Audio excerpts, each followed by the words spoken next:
다가오는 7월에 이제 18살 어린 일본인 여성과 결혼을 앞두고 있다, 이런 기사를 봤습니다. 그동안 심영탁 씨가 좀 모습을 보이지 않아서 왜 그러지 싶긴 했는데 이게 좀 어머니랑 연관이 됐다고요? 네, 그 어머니의 어떤 투자 관련 그런 안타까운 소식이 이 결혼의 어떤 희소식과 함께 좀 전해졌는데 사실 심영탁 씨가 1997년에 모델로 데뷔를 했어요. 그리고 한 4년 뒤에 탤런트를 어떤 그 배우 드라마를 통해서 배우에 도전하게 됐고 이렇게 배우로 살아오고 있는데 출연작을 보면은 군대 다녀온 시기 빼고는 그래도 1년에 두세 편씩 꾸준히 했거든요. 그게 쭉 이어졌고 2021년에 언더커버, 타임즈, 간 떨어지는 덩거 요거 할 때까지도 어머 그래도 1년에 두세 편씩 꾸준히 이렇게 조연으로 이렇게 하고 있구나 했는데 그 뒤에 좀 보이질 않았어요. 왜 보이지 않지 했더니 어머니의 투자 관련 어떤 좋지 않은 일이 있었다는 건데 지금 홍규 씨 말한 것처럼 이 어머니 어떤 투자 관련은 결국은 투자 손실이죠. 그래서 환청이 들릴 만큼의 고통 속에서 2021년 이후에 이렇게 2년 가까이 활동을 하지 못했다, 이런 사연이 전해지면서 또 많은 분들이 심영탁 좋아하시는 팬분들이 안타까워하고 있습니다. 그럼 심영탁 씨 어머니는 어떤 투자를 했다는 거예요? 네, 심영탁 씨 이야기에 따르면요, 어머니는 부동산 투자에 손을 댔었던 것으로 보여집니다. 일단 2014년도를 생각해 보면요, 심영탁 씨가 정말 드라마와 예능에서 두각을 나타내면서 핫스타라고 해야 되나요? 굉장히 그 뜨는 스타로 부각을 받았습니다. 이때 심영탁 씨가 돈을 벌게 되면서 뭔가 그 전까지는 그 주거에 대한 불안정이 있었대요, 어렸을 때부터. 그래서 이 어머니의 조언을 받아서 이 27평의 아파트를 사서 한강이 딱 보이는 멋있는 집에 이사를 가게 됐다는 거예요. 집을 마련을 했으니 얼마나 기쁘겠어요. 그런데 이 기쁨이 채 일주일도 가지 않았다라고 합니다.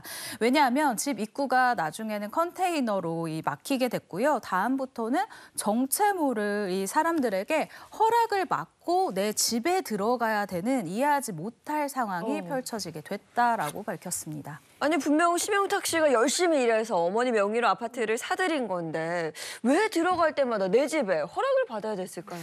심영탁 씨가 내 돈으로 산 그 집에 마음대로 들어갈 수 없었던 이유. 바로 집에는 이 소유권도 있지만 유치권이라는 게 있거든요. 그 집에 누가 말하자면 점유할 수 있는 유치권이 있는데 이 유치권이 다른 사람에게 있었기 때문이에요. 그럼 왜 다른 사람에게 유치권이 넘어갔을까? 바로 어머니하고 관련된 건데 이런 부분은 또 심영탁 씨가 어머니 관련해서 아주 자세히 이게 어머니 흉이 될까 봐 밝히진 않았는데 이 어머니 관련 문제로 이 유치권에 어머니의 이 문제가 관련돼 있었다는 거죠. 그래서 이 집에 아예 들어갈 수가 없고. 그래서 어머니가 다른 집을 알아봐 줬대요. 그럼 다른 집 들어가려면 거기도 좀 보증금도 내고 가구도 마련하고 들어갔을 거 아니에요. 네. 그런데 결국 거기서도 돈도 한 푼, 가구도 한 푼, 하나 다 건지지 못하고 쫓겨나는 그런 신세가 됐다고 합니다. 아니, 어떻게 때문에 못 되는 이럴까요? 그러니까 한 번도 아니고 두 번이요. 네. 심영탁 씨는 과거에 한 방송에 출연해서 당시에 대해서 회상한 적이 있었는데요. 어머니가 3억 원만 넣으면 네 집이 될 수 있다라는 말에 그 집에 들어갔었다고 합니다. 하지만 갑자기 공매가 떨어지면서 집주인이 바뀌었고 어머니가 말했던 상황과 완전히 달라져 버렸었던 거죠. 그래서 심영탁 씨는 빈몸으로 그 집에서 쫓겨날 수밖에 없었다고 합니다. 어머니도 속은 건가? 이게 뭐야? 그럼 부동산 사기에 걸린 거 뭐 어떻게 되는 거예요, 도대체? 사실 가장 가까워야 되는 사이잖아요. 그런데 이 어머니의 돈 문제가 계속해서 이어지면서 심영탁 씨와의 갈등이 계속 이어질 수밖에 없었다라고 합니다. 실제 그 심영탁 씨도 방송에서 밝힌 것이 어머니와의 돈 문제 때문에 굉장히 스트레스를 많이 받았다라고 토로를 했는데요. 이 어머니가 하루는 덜컥 땅 경매를 받았다라고 하면서 이 심영탁 씨가 이 대출 보증을 해야 되는 상황까지 펼쳐졌다고 합니다. 그런데 심영탁 씨 이름으로 돈을 또 어머니가 빌리셔서 심영탁 씨가 민사소송에 휘말리는 일도 있었는데요. 이 때문에 심영탁 씨가 소속사에서 계속해서 돈을 빌리는 상황도 있었다고 해요. 그런데 제가 주변 분들에게 듣기로는 심영탁 씨가 주변에 그 아쉬운 소리를 정말 잘 못하는 성격이라고 합니다. 네. 그런데 내 가족의 일이다 보니까 해결은 해야 되고 자꾸 속이 정말 썩어서 문드러지는 상황이 된 거예요. 그래서 심영탁 씨가 결국 내가 마음의 병을 얻게 됐다. 그래서 라디오를 그만두게 됐다. 계속 일을 줄여나갔다. 라디오를 하는데 환청이 들리면서 자꾸만 나를 욕하는 그런 이야기가 들리더라라고 밝혔습니다. 네, 이렇게 힘든 시기에 큰 버팀목이 되어준 존재가 바로 이번에 결혼 발표를 한 18세 연하의 일본인 예비 신부입니다. 결혼을 앞두고 요즘 그런 경우들이 있거든요. 내가 돈을 얼마 모았는지 뭐 통장을 보여주는.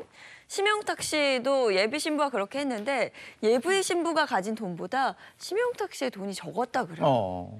맞아요. 심영탁 씨가 지난해 연말에 12월에 18세 연하에 이 신부랑 결혼을 했잖아요. 그래도 이렇게 마음고생 끝에 좋은 일이 있었는데 또 우리 착한 심영탁 씨가 이거 숨길 수가 없잖아요. 내 경제 사정이 사실 좀 통장 잔고가 이래 하면서 보여줬다는 거예요. 그랬더니 20대 후반인 신부보다도 통장 잔고가 더 적었던 거죠.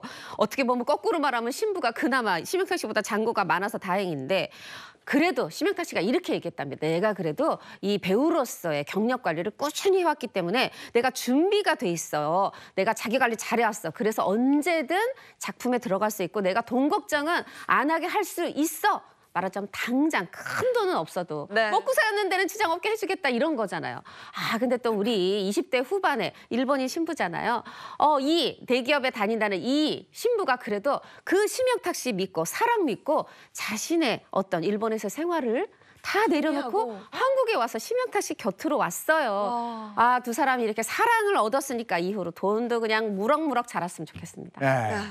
근데 심영탁 씨가 박수홍 씨를 만났는데 그 첫 만남에서 SOS를 쳤다. 이건 무슨 얘기예요? 네, 맞습니다. 이 심영탁 씨와 박수홍 씨가요, 2022년 12월 말에 우연히 만나게 됐다라고 합니다. 심영탁 씨가 당시에요, 엘리베이터에서 박수홍 씨를 마주친 거예요. 그러니까 정확히는 약속을 잡고 만난 게 아니죠. 그러니까 정말 마주치게 됐는데 이런 말을 했다고 합니다. 형, 제가 형님처럼 인생을 살아가지고 제가 지금 형사고소에다가 민사소송 때문에 일을 못하고 있어요. 라면서 이 어머니와 금전적인 문제가 있음을 첫 만남에서 이야기를 했다고 해요. 그러면서 심영탁 씨가 이런 얘기를 합니다. 사실 저는 형한테 SOS를 보낸 거였다. 형한테 나 좀 살려주세요. 라고 한 거다. 라면서 흐느꼈는데요. 심영탁 씨 이야기를 들은 박수홍 씨가 이렇게 얘기를 합니다. 그 짧은 순간에 심영탁 씨가 자신한테 이야기하는 그 진심이 굉장히 와닿았고 느껴졌다라는 거예요.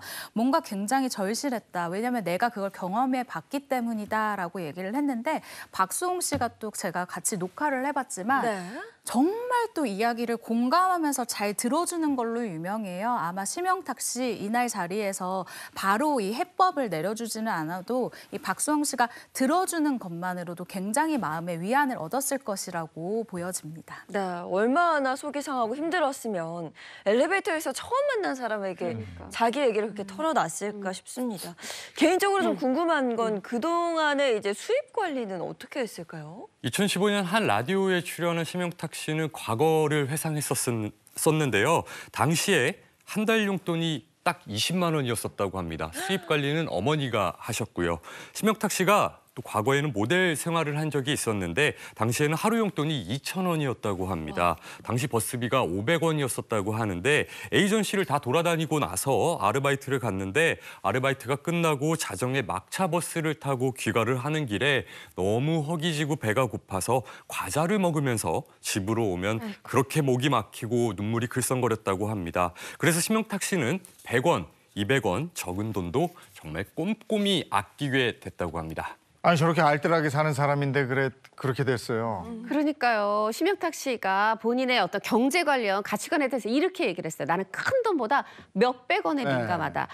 절대로 어떤 주식 안 해. 보증도 서지 않아. 돈도 빌려주지 않아. 그런데 그 몇백 원은 뭐냐면 아니 물티슈 살 때 편의점에 가서 이렇게 한 개 든 거 이렇게 딱 사더라. 나는 그렇게 정가 주고 아까워서 못 산다. 화장품 가게 앞에 가면은 이렇게 몇 묶음씩 맞아요. 싸게 파는 거 있잖아. 난 네. 그런 거 산다. 그러니까 이렇게 번 돈이었는데 얼마나 속이 상했겠습니까 정말. 그러니까 이렇게 벌어서 알뜰살뜰 모았는데 근데 가족 때문에 생긴 이런 돈 문제가 이번이 처음이 아니라면서요. 처음이 아닙니다. 2014년에 얘기를 했는데 사실은 1990년대 초반에 네. 부모님이 친척한테 10억 원의 사기를 당했대요. 90년대에 10억 원이면 정말 진짜 엄청 엄청 큰 큰 돈이죠. 돈이잖아요. 그거를 온 가족이 달려들어서 빚을 갚기 위해서 이제 본인도 왜 얼굴은 안 나오지만 몸 대역 사진 말하자면 이제 약간 노출성이죠. 고액 알바도 하고 어머니 식당에서 뚝배기 나르시고 여자 동생도 평일에는 피부과에서 일하고 주말에는 편의점에서 일하고 온 가족이 달려서 이렇게 빚을 갚으려고 노력했는데 그걸 다 갚고 그렇게 27평 아파트 또 했었는데 그것까지 호로록 날아갔으니 그래도 또 좋은 일 있을 겁니다. 네. 그러면 어떻게 지금 이제 빚은 다 갚은 거예요? 2014년 한 인터뷰에서 이제까지 번 돈은 모두 부모님을 드렸고 부모님께 아파트와 새 차를 뽑아드렸다라고 말했습니다. 심영탁 씨는 당시에 이런 날이 절대 없을 줄 알았는데 힘들었던 시간이 이제 아늑하게 느껴질 정도다라고 회상했었는데요. 그간의 심경을 그렇게 드러냈었습니다. 그리고 아버지께서 고물상을 원하셨었다고 해요. 그래서 아버지에게 새 고물상을 차려드리고 새로운 거래처들을 본인이 직접 발로 뛰면서 뚫고 다니고 홍보를 했었다고 합니다.